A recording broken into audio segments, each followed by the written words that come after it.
Dites juste ces 3 mots et vous deviendrez impossible à ignorer. Vous parlez tous les jours, vous saluez, vous échangez, vous racontez. Pourtant, avez-vous remarqué que certaines voix s'accrochent à l'attention dès la première syllabe, tandis que d'autres glissent sans laisser de traces? Pourquoi certaines tournures s'invitent dans l'esprit et l'orientent, quand d'autres s'évaporent aussitôt? Le langage n'est pas un simple véhicule d'idées, c'est un cadrage de perception. Chaque terme choisi façonne l'image qu'on se fait de vous. Certains mots ouvrent, d'autres verrouillent. On croit parler librement, mais nos mots rendent déjà leur verdict sur nous. Les anciens le répétaient, « parle peu, parle net ». 3 mots bien placés suffisent parfois à renverser un contexte, à susciter l'admiration et à capturer l'attention. Encore faut-il savoir lesquels et comment les manier. Et vous, que prononcez-vous au quotidien? Salut, ça va? Formule automatique, polie, vite oubliée. Pensez-vous vraiment que ceux qui marquent les esprits parlent comme tout le monde? Ceux qui captivent traitent chaque mot comme une lame fine. Il existe des déclencheurs verbaux qui aimantent instantanément l'intérêt. Peut-être utilisez-vous, sans le vouloir, les mauvais. Et si vous inversiez la dynamique? Dans cette vidéo, on va parcourir des principes puissants inspirés du stoïcisme et de la psychologie de l'influence. Avant même de dévoiler les 3 mots, vous devez intégrer le poids de ceux que vous énoncez, la résonance que cela provoque chez l'auditeur. C'est la clé. Ensuite seulement, vous serez prêt à découvrir ces 3 mots précis, ceux qui transforment une simple échangène interaction d'impact. Ils ne tomberont pas tout de suite, ils viendront au moment opportun. Partez trop tôt et vous n'aurez qu'un morceau du tableau. Sans les principes, ces mots ne servent pas. Restez jusqu'au bout et vous comprendrez pourquoi ils fonctionnent, comment les employer et comment ceux qui les maîtrisent dans les mains deviennent mémorables. Lâchez un pouce en l'air. Plus qu'un like, c'est une intention. Je veux prendre le pouvoir sur mes mots. Commentez, partagez vos retours, abonnez-vous. Prêt? Écoutez bien. Première règle. Les mots sculptent votre monde. Ils ne disparaissent pas dans l'air, ils gravent des circuits. Ils cadrent vos pensées et pilotent vos trajectoires. Ceux qui saisissent ce pouvoir montent. Ceux qui l'ignorent deviennent prisonniers de leur propre discours. On dit souvent que l'on devient ce que l'on répète. Cela vaut pour nos actes comme pour nos formulations. Chaque phrase est un script que l'esprit mémorise puis exécute. Je suis épuisé, je suis nul, je n'y arriverai jamais. Ces boucles s'installent, se confirment, finissent par se réaliser. Regardez les orateurs qui élèvent, qui rassemblent, ils ne parlent pas, ils créent un cadre mental. Leurs phrases sont ciselées pour provoquer un effet précis. Ce qu'ils disent trace une direction. Imaginez quelqu'un qui martèle qu'il est fait pour plus grand. À force, il se façonne une identité qui l'y conduit. Pas de magie, conditionnement. À l'inverse, combien se sabotent sans s'en rendre compte? Plaintes, dévalorisation, excuses, des mots qui resserrent en la cage. Les stoïciens l'avaient compris. Sobriété, intention, aucune plainte inutile. Les mots précèdent les gestes, et les gestes scellent le destin. Vous voulez un tournant? Commencez par votre vocabulaire. Ne prononcez plus rien qui n'alimente pas votre force. Deuxième règle, vos mots installent votre image. La perception est une mise en scène, mais elle agit comme du réel. Une tournure hésitante, une formule maladroite, et le crédit s'effrite. Avant d'ouvrir la bouche, demandez-vous si ce que vous allez dire sert mieux qu'un silence maîtrisé. Beaucoup s'excusent d'exister, justifient leur présence, cherchent l'approbation au lieu d'affirmer la clarté. Résultat, ils paraissent faibles. Écoutez les personnalités charismatiques. Pas de désolé de déranger, pas de peut-être que, pas de je pense que, mais bon, né. Elles posent, elles assument. Deux personnages. J'aimerais peut-être essayer un jour versus je vais le faire. Lequel inspire confiance? La différence tient à quelques mots, mais change tout. On vous évalue en secondes, autant sur votre phrasé que sur vos actes.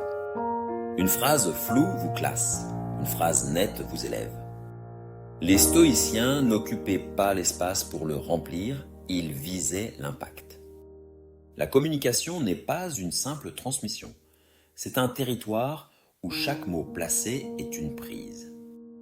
Troisième règle, certaines phrases ouvrent toutes les portes, d'autres les claquent. Les échanges ressemblent à une partie d'échecs. Chaque phrase est un coup. Un mauvais coup vous coûte l'avantage, un bon coup vous rapproche du gain. La qualité de votre vie dépend de la qualité de vos schémas de pensée et vos mots en sont la traduction visible. Vous voulez attirer les bons alliés, inspirer confiance, capter l'attention? Choisissez non seulement ce que vous dites, mais surtout ce que vous vous abstenez de dire. Regardez les gens qui obtiennent des résultats. Ils parlent moins, mais mieux. Ils utilisent l'ellipse, le non-dit, le silence calibré. Ceux qui parlent trop s'exposent, s'épuisent et se fragilisent. Entretien d'embauche. Un candidat se répand et cherche à convaincre par la quantité. L'autre sélectionne ses mocettes, installe du relief. Qui restera? Ce n'est pas la masse verbale qui impressionne, c'est la densité. Une phrase ajustée vaut 10 discours en roue libre. L'art est de sculpter le silence autant que le son. Parler utile, parler juste et maîtriser ces tournures qui ouvrent sur l'action.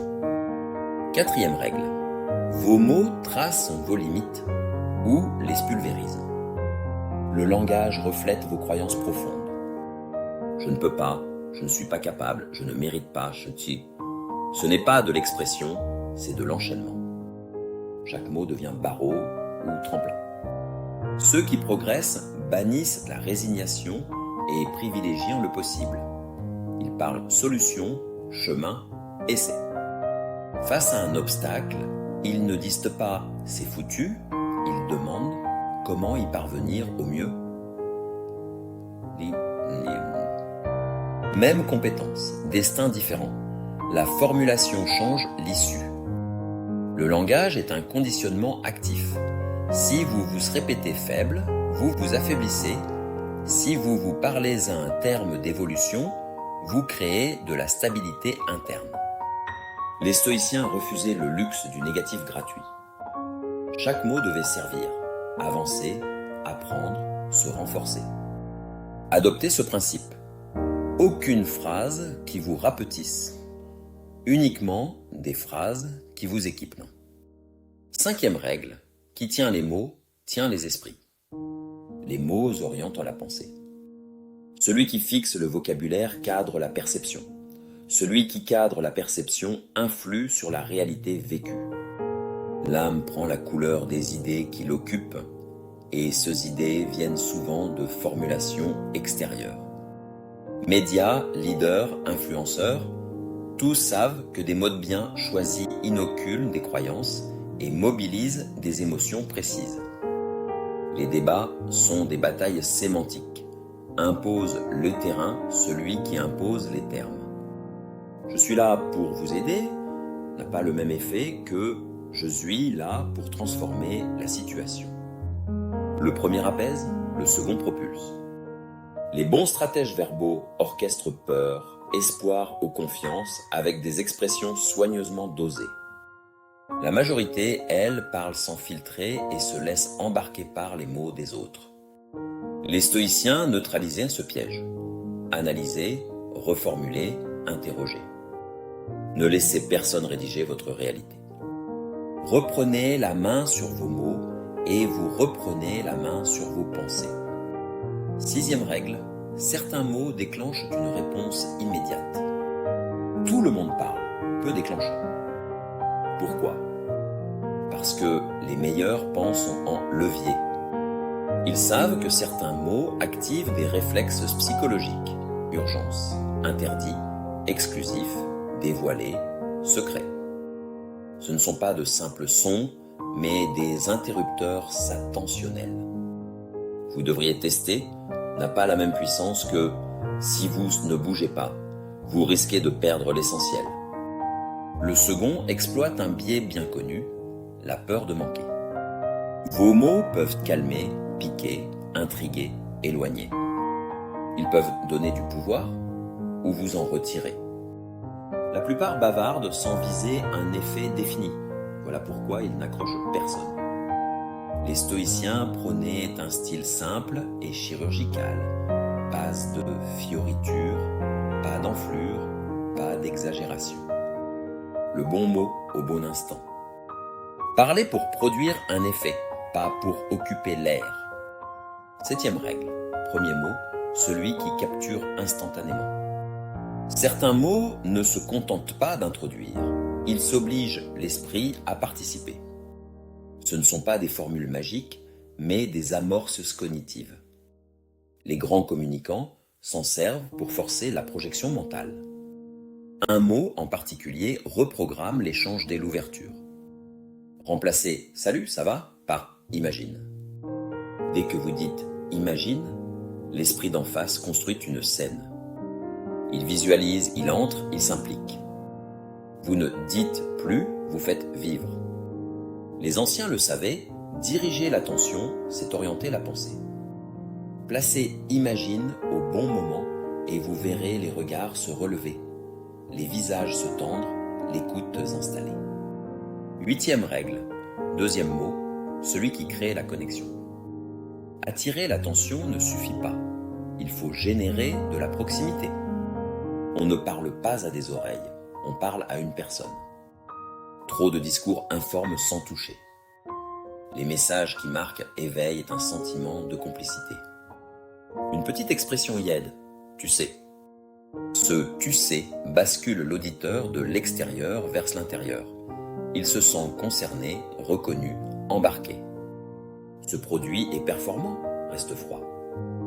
Tu sais, ce produit peut changer ta façon de travailler, déclenche une projection personnelle. Ajoutez « tu sais » et vous obtenez une résonance immédiate. Les stoïciens visent la singularité de l'interlocuteur. Parlera chacun comme à un être entier, pas à une foule anonyme. Tu sais, établis ce pont. 9e règle, 3e mot, celui qui pousse à l'action. L'attention est là, le lien est créé, il manque l'élan. Un discours puissant ne s'arrête pas à l'intérêt. Il oriente la décision. Le mot qui sert de charnière. Parce que. L'esprit humain quête des raisons. Il aime les causes. Ajoutez parce que. Et vous guidez automatiquement le raisonnement. Télé. Tu devrais essayer. Pèse moins que. Tu devrais essayer parce que ça va te simplifier la vie. Même proposition, impact décuplé. Une justification claire baisse la résistance. Enchaînez ainsi.